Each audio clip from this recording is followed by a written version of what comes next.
النبي صلى الله عليه وسلم لكل شيء علم وعلم الإيمان الصلاة. نبی کریم صلی الله علیه وسلم فرمایي هر یو شی د ایمان هغه مونځ دی. بسم الله الرحمن الرحيم الحمد لله رب العالمين والصلاة والسلام على رسوله محمد وآله وصحبه أجمعين. اسلام ارکان پنځه رسول الله صلی الله علیه وسلم فرمایي اسلام بنیاد په پنځو شیانو باندې دی. اول د زړه نه ګواهي ورکول الله تعالی نه سوا له معبود څوک نشته محمد صلی الله علیه وسلم د الله بنده او رسول. دویم لمونځ کول، دریم زکات ورکول، څلورم حج کول، پنځم رمضان شریف روزې نیول. یہ پانچ چیزیں اسلام کے بڑے شیزونه د اسلام ډېرې غټې ستنې دي. پنځه شیزونو ته په اسلام کې ډېره غټه درجه او سخت مضبوطوالی او تحصیل دی.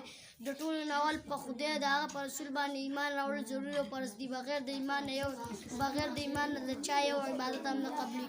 د ایمان مطلب دا دی د زړه د اسلام کلمه ویل، د زړه نه ټولې هغه خبرې منل چې د قرآن او د حدیث نه ثابتې وي.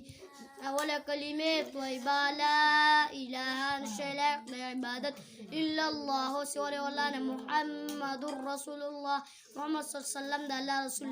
دویمه کلمه شهادت اشهد زه ګواهي کوم الله اله اشهدو کې هدا کوم ځای نه ادا کېږي سینیره اشهد زه ګواهي کوم الله اله نشته حق د عبادت الا الله سوا له الله نه محمد وحده هغه یو دی. وحده کې هدا کوم ځای نه ادا کېږي دې ته کم حلق وي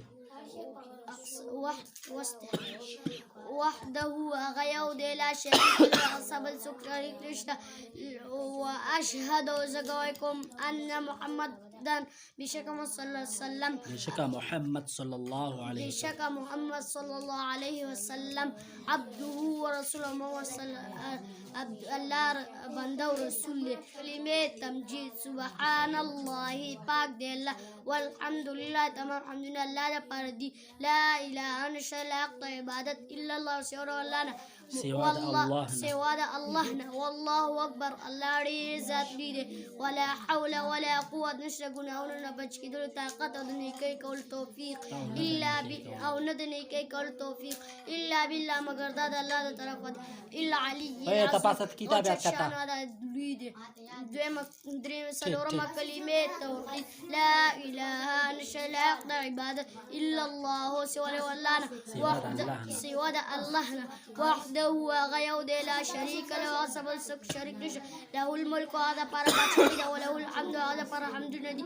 یحیي او هغه ژوندي کول کوي ویمیت او هغه مړه کول وهو حی لا یموت او هغه دپاره مړ نشته همیشه ژوندی لا یموت هغه دپاره مړ نشته ابدا همیشه ذو الجلال والاکرام هغه عظمت والی بزرګۍ والی بیده الخیر خیر د هغه په لاس کې دی. وهو علی کل شیء قدیر هغه په هر یو شي باندې قادر دی.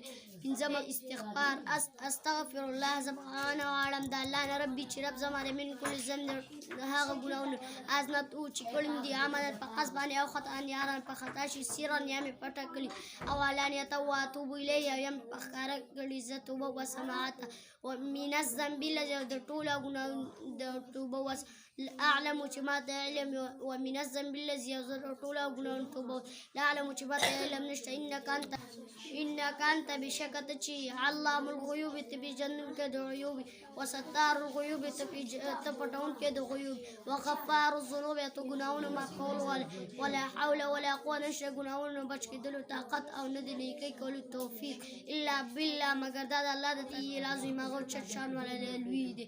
شپږمه کلمه رد کفر اللهم اني اعوذ بك الا ز پناه غواړم پتا سره من ان دا خبره نه اشرک ز شریک جوړ کوم بکره چې ز شریک جوړ کوم بکره ستا سره شی ان څه شي وانا اعلم به چې هغه مت علم ستانه واتوب توبه واسم عنه توبه واسم عنه داغين وتبرأت بزار ما من الكفر د كفرنا والشرك د شرك والكذب د دروغنا والغيبة د غيبتنا والبدعة د بدعتنا والنميمة د چغلين والفواحش بیاي کارونه والبهتان د بهتان والمعاصي كلها ټول او ګناهونه توبه واسم لا علم چې ما ته علم واسلمت ما ایمان راوړی و کل د ټولو ګناهونو توبه وباسم واسلمت ما ایمان وړی واقول زوایم لا اله نشته لایق د عبادت الا الله سوى الله محمد رسول الله محمد صلی الله علیه وسلم د الله رسول دی محمد رسول الله کې حاله کوم ځای نه ادا کېږي د وسط حلق نماز کا فرضیت موږ فرض کی